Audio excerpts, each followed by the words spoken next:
जिस तरीके से विधानसभा के स्पीकर के गेट पर हम लोग धरना पर बैठे थे और जिस तरीक़ा से हम लोग के साथ पेश आया गया, लोकतंत्र के लिए सबसे शर्मनाक दिन था वो। और आज भी जो कार्रवाई की गई है उससे हम संतुष्ट नहीं हैं।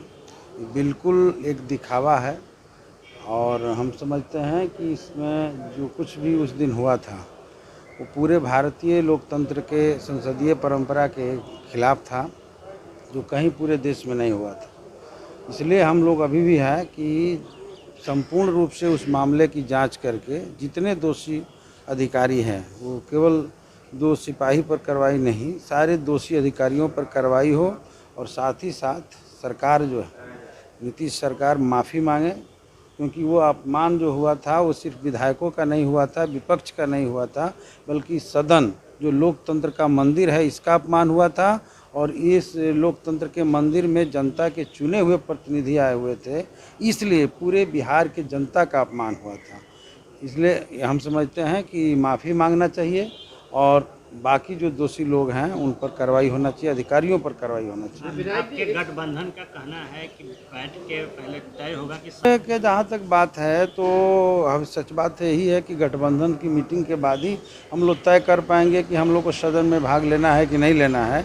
अभी इस पर फाइनल डिसीजन तो आया नहीं है, लेकिन जहाँ तक बात है कि जिस तरह की सरकार पेश आती है तो स्वाभाविक है डर लगना, इसमें तो कोई शक नहीं है। क्योंकि जब भी हम आवाज़ उठाएंगे लोकतंत्र के लिए, जब भी हम जो है जनता के पक्ष में आवाज़ उठाएंगे और हमारे साथ इस तरह का व्यवहार होगा तो यहाँ तो डर स्वाभाविक है। डर सरकार से है या किसी व्यक्ति से? नहीं, सरकार से क्या डर है, माने सरकार जिस तरह से बिहेव कर रही है, माननीय सदस्यों के साथ जिस तरह का व्यवहार हो रहा है, तो इस लोकतंत्र में इस हमले से डर लग रहा है कि हम जो है इस तरह के हमले होंगे तो लोकतंत्र बचेगा कैसे। लोकतंत्र का धजिया उड़ाया जा रहा है। क्या मानसून सत्र का मुख्य मुद्दा क्या रहा? देखिए, कोविड काल जो आया था उस कोविड काल में बिहार सरकार पूरी तौर पे फेल्योर रही है।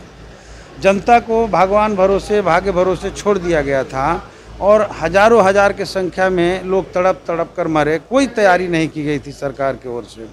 और हम लोगों ने देखा कि आज सरकार, जब हम कह रहे हैं कि कितने लोगों की मौत हुई है उसको भी गिनिए और संख्या के आधार पर उनको मुआवजा दीजिए, तो उससे भी सरकार भाग रही है, मौत के आंकड़े भी छिपा रही है।